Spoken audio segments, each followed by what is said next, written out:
1, 2, 3.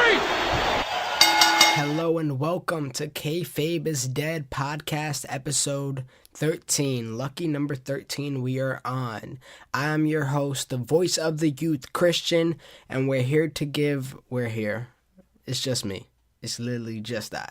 But I'm here to give my Wrestlemania 33 predictions. Now, backstory. Alright, so those who have been keeping up, if you have not, and if this is your first ever episode listening, thank you for listening. I know if any episode is going to grab people's attentions, it would be the WrestleMania predictions, because everybody wants to hear what everybody thinks about what's going to happen this WrestleMania. Truthfully, I think it's a okay card. It's not the best. It could have been better. And let me plug that right now. Alright, so I did a podcast, a WrestleMania dream card. Pretty sure it was podcast episode 6. Don't take my word on that one, but I'm almost positive. Episode 6, and I gave my whole dream card, and it was a lot better than this. I'm not going to brag or anything, but it was. And setting that standard to myself, knowing that WWE would not top it. This WrestleMania card is okay. Like, the card itself is okay. It's been the build, if anything, that has been mediocre. So we will be here to discuss that. I can't see this podcast going over 15, 20 minutes. 20 minutes max. Has to be max. And I'm going to keep a low tone like this because I do have people sleeping in the room next door. Hopefully they can't hear. If not, and hopefully I don't get a little too rowdy talking about some of the blasphemy that is on WrestleMania.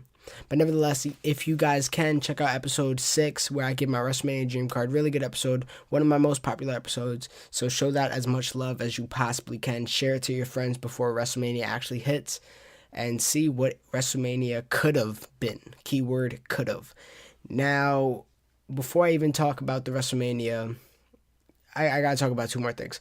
Alright, so my internet has been down. And it's been like an ongoing theme for the last maybe 3 weeks. And it's still down, which is affecting my whole life and affecting my podcasting. So, therefore, I've been posting these episodes on school. So, I'm recording this literally at 11 o'clock at night. I have at 8 a.m. in the morning. But I have to record this in order to post it at school tomorrow. Because if I don't have it at school, today is Thursday. I don't live on campus, so I will not be in school Saturday. Therefore, I have to post it now. I have to record this now in order to post it tomorrow. So, that's my backstory on that. But now, here's where the problem comes in. No internet during the biggest week in wrestling all year. How the hell? I haven't been able to watch any NXT. I hope I'm able to watch WrestleMania. This is becoming ridiculous now.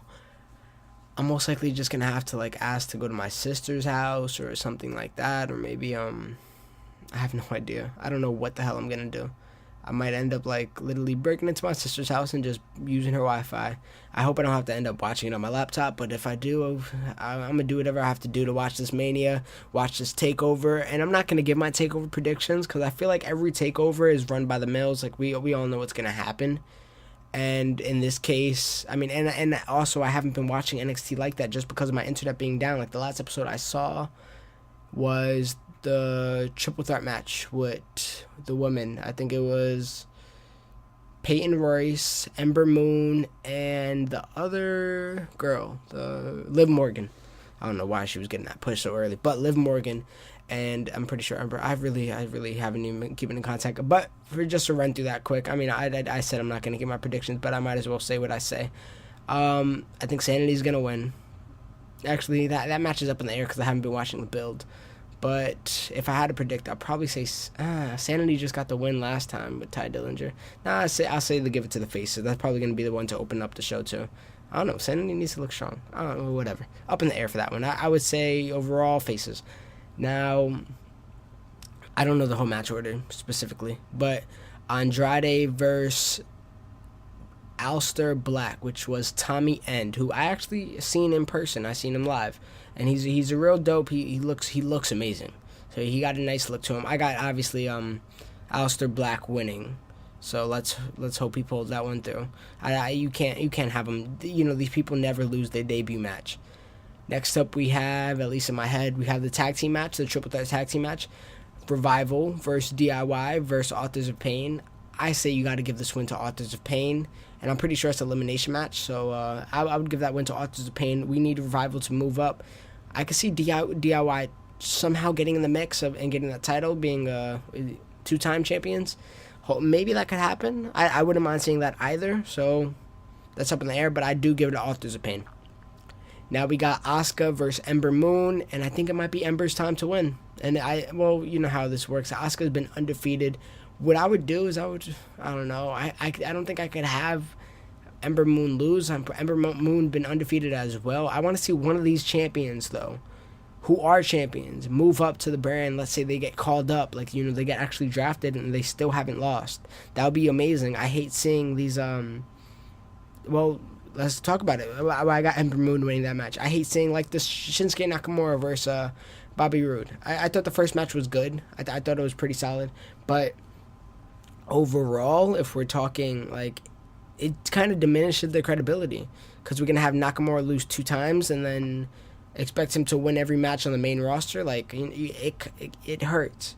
So I would much rather have them play off that Shinsuke injury and have no second match for them. Therefore, Shinsuke could just get called up to the main roster and he doesn't have to take that second L. And he could just, you know, the first L looks like a fluke because he injured his knee or whatever the case was.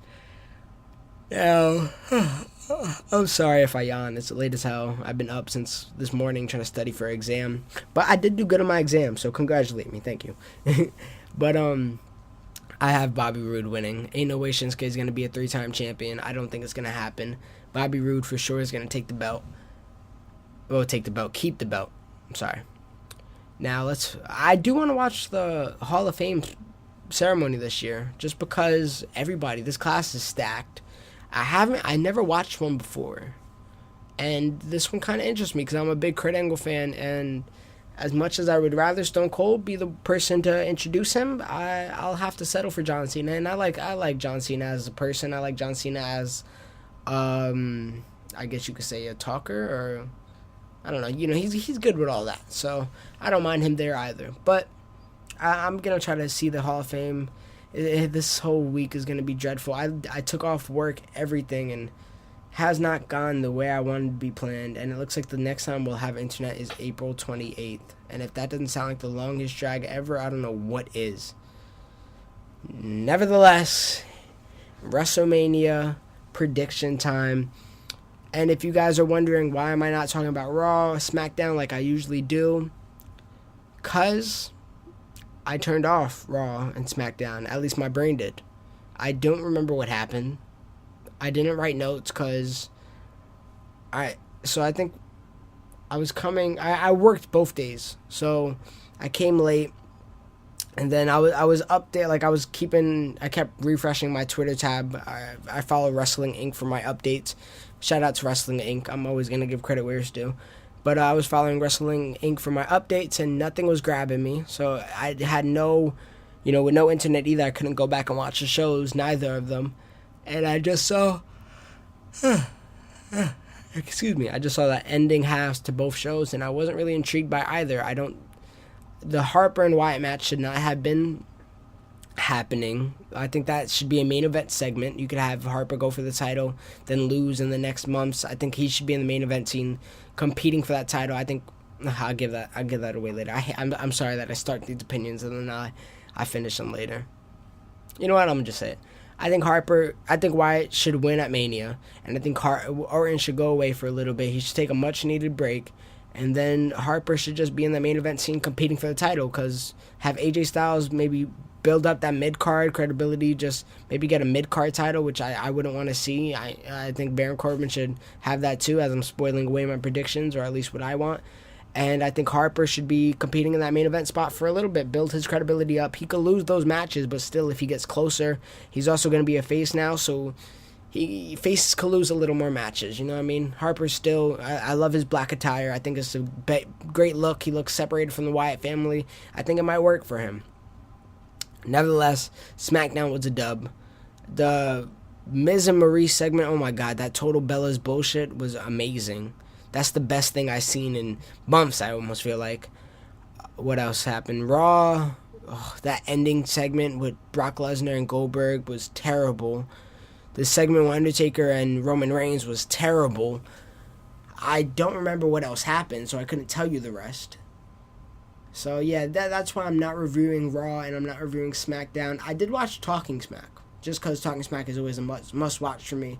And it's always pretty good. So I did watch that, but nothing to talk about there either. So, let's get to it. The first match on WrestleMania 33 starting at 5 o'clock. And at 11 o'clock, we have a 6-hour show. Oh, whoa, I bugged out of my math. I'm sorry. We have a 6-hour show, yeah. Damn, no, I'm not bugging. A 6-hour show. I forgot how many matches I put on my dream card. I think I might have put 14, 15. So I was just about on par, I would say. You know, we got 14 matches on this card. 2 kickoff matches. They moved the women's match up, which was interesting.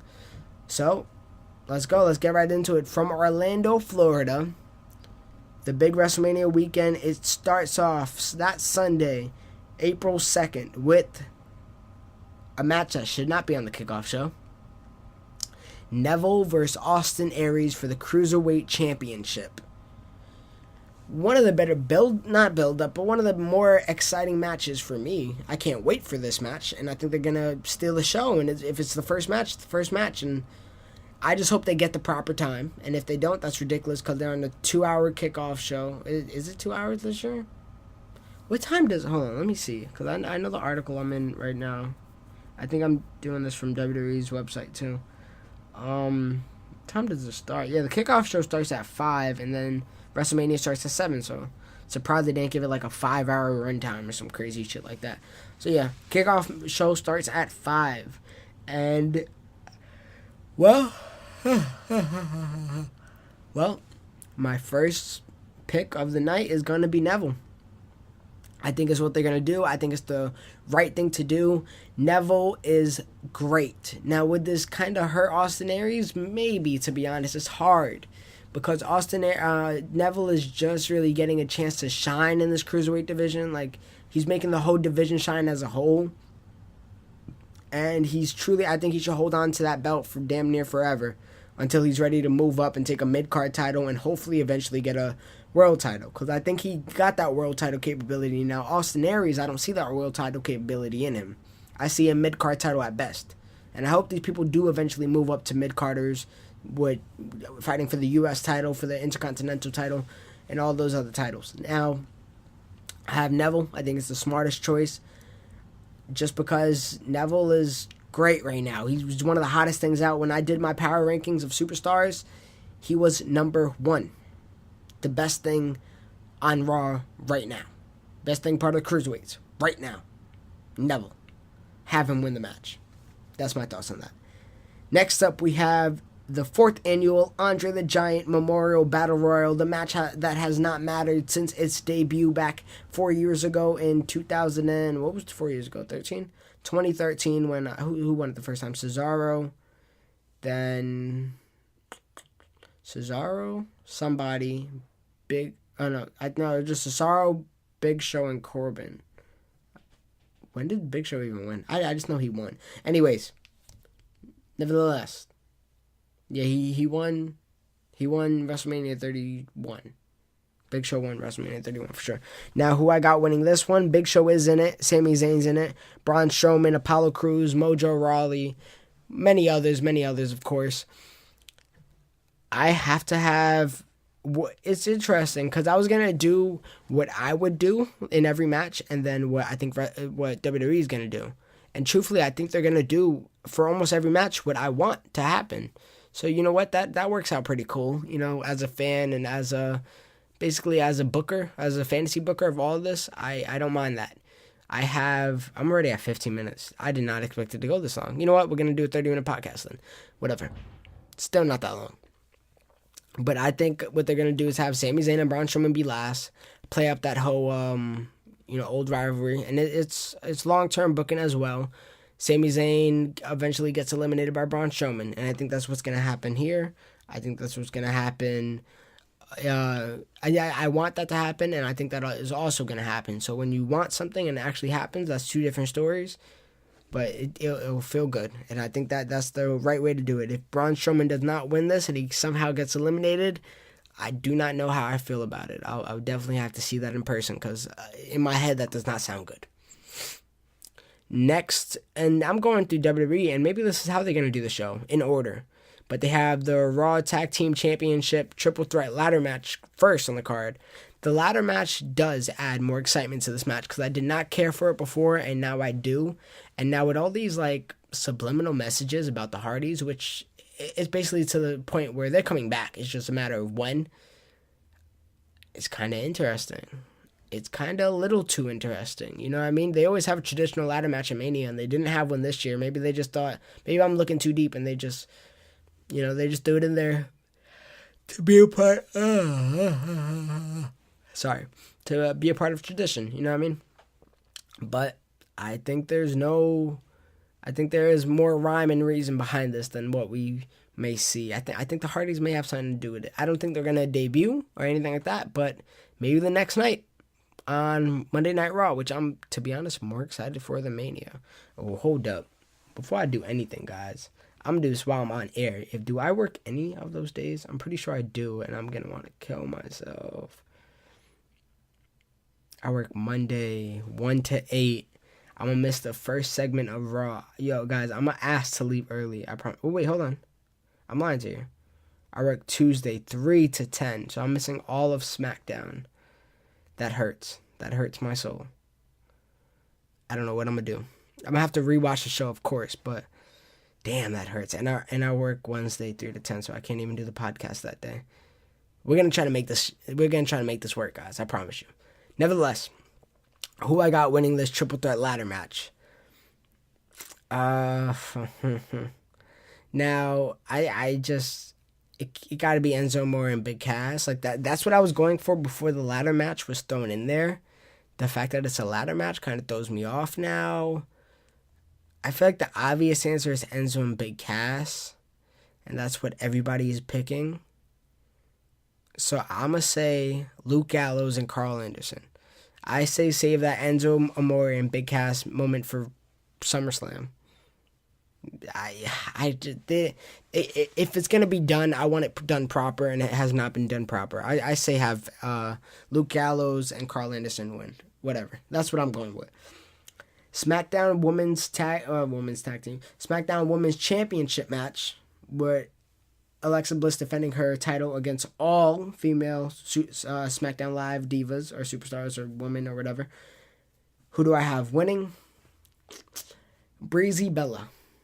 Now, listen to me. Hear me out. I'm lying. No, I have Naomi winning. This is one of the toss-up stuff. It's either Naomi, I feel like, Mickie James, or a returning superstar. But I just don't think they could get anybody good returning. Who? Kelly and Maria Kanellis, Kinetics, Calculus, whatever her last name was. Who else they had? They were talking to Victoria, talking to Lita. Like, I just don't see it happening. I do think we should... Sorry. I do think we should bring these women back. If they want to come back, sure, come back. But I think, if anything, bring them to Raw. Because Raw needs that depth. On SmackDown, you have, as we see in this match, 6 valiant superstars that can contend for the belt, where in Raw we only have 4. I mean, I'm pretty sure they're going to get Asuka, which is going to be lovely, but they need more talent. So I would say if we're going to bring back any veteran divas or women wrestlers, whatever you want to call them, bring them back to Raw. So I have Naomi winning, final answer. Now, next after that, we have the Intercontinental Championship match. Dean Ambrose defending his title against Baron Corbin. Interesting that they didn't put a hardcore match or a no holds barred or no disqualification or all the other terms for a no holds barred, extreme rules, whatever you want to call it. With the whole forklift being incorporated with it. But I say no way Baron Corbin doesn't walk out as champion. It's the smart move. It's the right move. Prepare for your future. Dean Ambrose could take the L. Baron Corbin needs to be the champion. I can see Dean Ambrose competing for the world title once again, which I don't want to see, but you know what? I'm cool with it. I think Baron Corbin needs to win this belt. Baron Corbin has been one of the stars of the brand split, and it's about time he gets some due. He gets some credit. So hopefully he gets his hands on a Intercontinental Championship shot, because he really been looking nice on SmackDown. Now next, this is WWE's. No way. I would be so sad, but this is WWE's lineup. We have Chris Jericho versus Kevin Owens for the U.S. Championship. If this is this early in the card, I'm going to be very sad. Because to me, this is the main event. But let's be real. Kevin Owens winning. This is the only way I could see this happening. Chris Jericho's about to go to his band, go on tour with his band Fozzy. God, the yawns are really kicking in. Kevin Owens needs this title. He literally raises the credibility of the U.S. belt back up again. And if he continues to play his badass role as just a heel that doesn't care and who's relentless, makes the title even better and more special. And I'm excited to see him as champion. I'm very excited. He hasn't touched the U.S. belt yet. And I think by doing this, he also gets that triple crown, is it called? The Triple Crown? Something like that. Where he had the Intercontinental title, he had the World title, unless you don't want to consider the Universal the World title, and then he'll have his hands on the U.S. title. So this is the title he also should have beat John Cena for. So he's due for it. We had the most heartbreaking segment. I mean, one of the most heartbreaking segments of all time. One of the best segments of all time with the Festival of Friendship. Kevin Owens is hot right now. So feed this man that belt. Feed this man Chris Jericho. Now we have Raw Women's Championship Fatal 4-Way Elimination Match. That sounds like a lot of words. A lot of words. Bayley versus Charlotte Flair versus Sasha Banks versus Nia Jax. Too many people. Overcrowded. I don't want to see it, but I'm going with Bayley. I think Sasha Banks is going to turn heel. Might be at Mania. Might not be. I think Sasha Banks is going to win the title at SummerSlam. And she's going to be fully established as a full-blown heel then. But for now, I see Bayley maintaining this title and keeping it. And if it's an elimination match, I see let's do it like that. I see Charlotte Flair pinning Nia Jax, or somebody pinning Nia Jax first. Then Charlotte being eliminated. Then it comes down to Bayley and Sasha Banks. It's either going to be Bayley and Sasha or Bayley or Charlotte. I would say Bayley versus Sasha. That's at least what I would do. And then have Bayley win.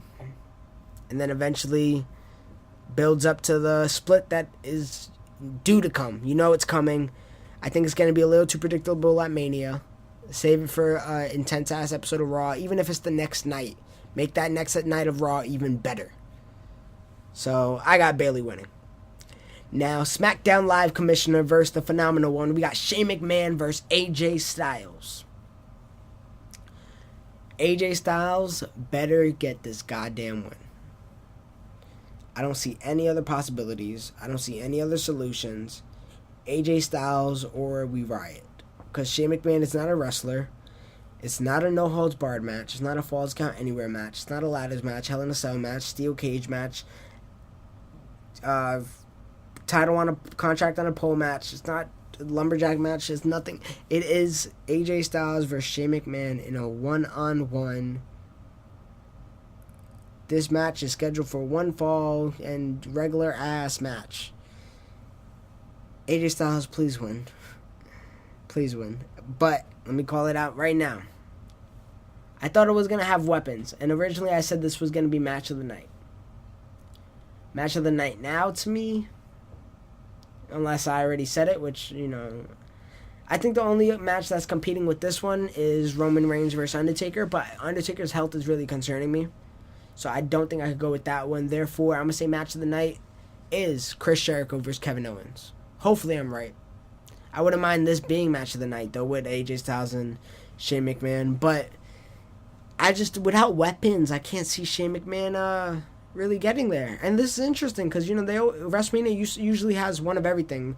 No holds barred match, ladder match, all these stipulations. But This one, they only have regular matches and then one ladder match. So,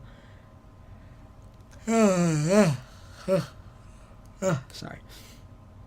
So that's something I'm not used to be honest. But you know what? Don't live off stipulations. But I do have AJ Styles winning. I don't see any other way. Not at all. The non-sanctioned match between Seth Rollins versus Triple H. Same thing that I said with the last match applies here. Seth Rollins, you better win. What I would do, personally,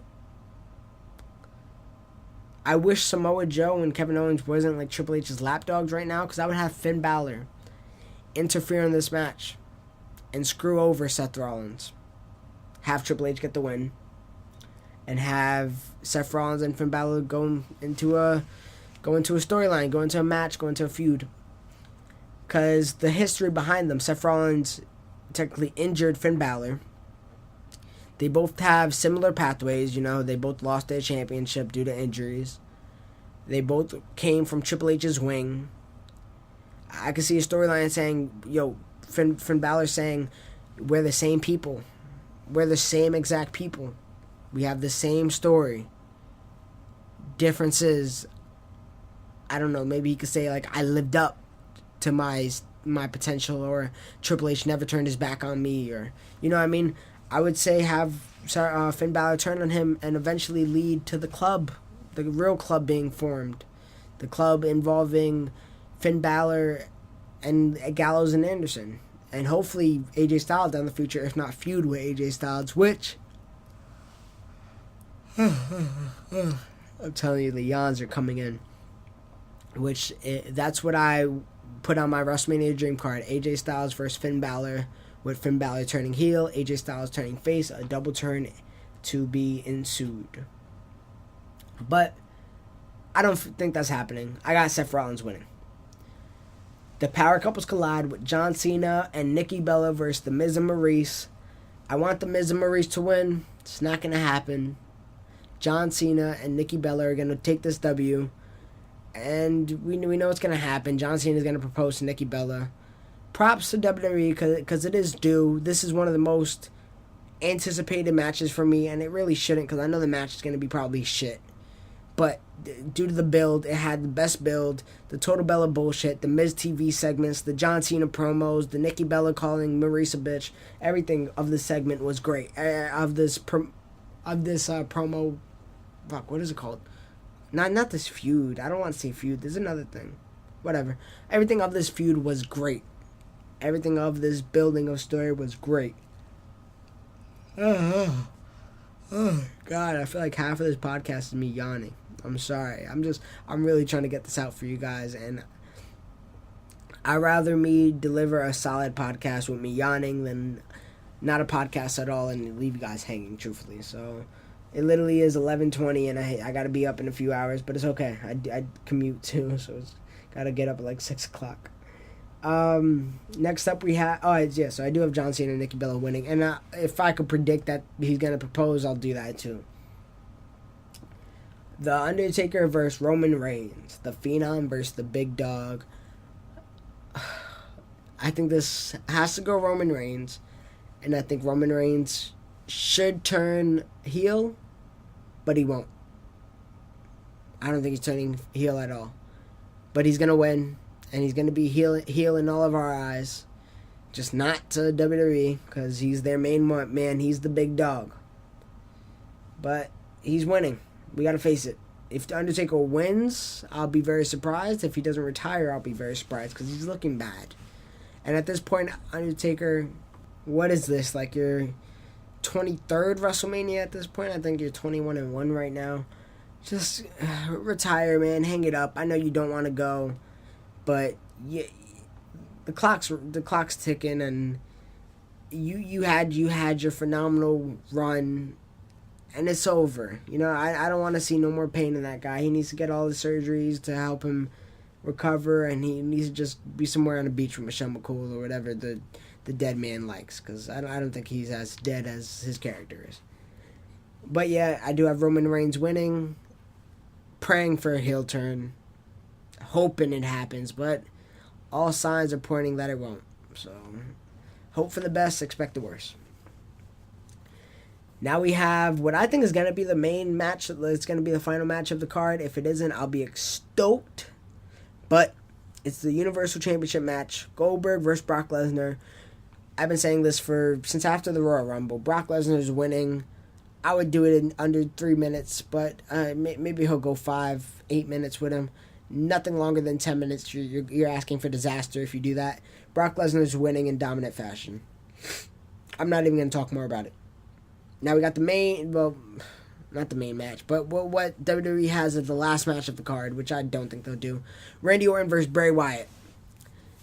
Feud was interesting. It was different, which I always gotta clap, give a hand to anything different now in WWE.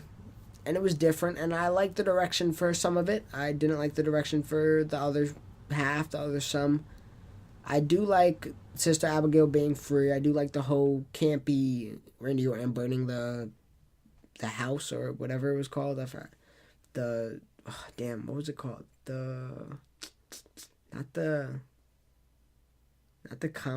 Something with a C, I feel like. Because I remember the New Day had to fight at something C. Whatever it is. He burned down the house where Sister Abigail's body was buried. It was very different. Some of it was a little too weird for me. You know, you got to just maybe keep it a little more simple at times. But no complaints. I mean, it is what it is. What I would have is what I think they're going to do. I think Bray Wyatt's winning. I don't see Randy Orton leaving WWE as champion with the championship belt, leaving WrestleMania with the WWE championship belt, I should say. I think Bray Wyatt is winning, and he should win. He should solidify himself with a WrestleMania win because he hasn't got one so far, and just get him his win and call it a day. He deserves it. He deserves his WrestleMania moment. He deserves that championship he got on it, and he could be a champion that we haven't seen. And on SmackDown, he could shine the most. So I would have Bray Wyatt. I mean, I would damn near have Bray Wyatt closing the show. To be honest, I'd rather have that than the Goldberg match. Now, in my WrestleMania Dream card, my main event was Bayley versus Charlotte Flair. Whatever. Anything except that Goldberg versus Lesnar match. Literally anything. But that is my WrestleMania 33 predictions. Do you guys agree with me? Do you guys disagree with me? Leave your predictions down below. Let me know your thoughts. I'm interested to see if anybody disagrees because I feel like this is a very almost obvious WrestleMania this year. The matches that are up in the air are obviously the women's 6-man match. I maybe the women's Raw match too. I can see that. Neville versus Aries. Maybe the main event, people would say, Bray Wyatt versus Randy Orton. I think Roman Reigns is clearly winning. I think Seth Rollins is clearly winning. AJ Styles and Shane McMahon, unfortunately, is up in the air. But besides that, I feel like everything else, the tag team ladder match. Everything else, even the Braun Strowman winning the Andre the Giant Memorial Battle Royal. I feel like all this is, we're expecting it. Which is okay. Sometimes the expected is okay. But with all that being said, guys, thank you for listening. As you can find us as a whole, we have an MMA podcast, we have an NBA podcast, which if you guys listen to those two, I'm sorry, we have not been doing as many as we could, as we should. The internet has been messing with it. Everybody's schedule is messing with it. Ever since my internet has been going down, my life has been too, I swear to God. But I'm not here to vent. I am not here to vent, I promise. But nevertheless, you guys could find us as a whole, the whole channel, on iTunes, SoundCloud, YouTube, under the name All of the Above, ENT. Check out my WrestleMania Dream Card podcast. This is going to be the last episode I get to promote it. Maybe not. Maybe I could find out ways in the other one. But thank you for all the love you showed on that. Thank you for all the love you showed on everything so far, as a whole bunch of index cards just fell. And I think that's a sign for me to hit the books and study, even though I got nothing. I don't know. I was trying to segue out of the podcast. Awkward silence. No. Thank you guys for listening. I think I already said you can find us on All the Above, ENT, on SoundCloud, iTunes, YouTube. I am the host, the only person here, the voice of the youth, Christian. Hopefully you guys have a good WrestleMania weekend. Hopefully you enjoy everything that comes. I'm going to find a way to. I'm going to have to. Thank you guys for listening for that 80th time. I'm out.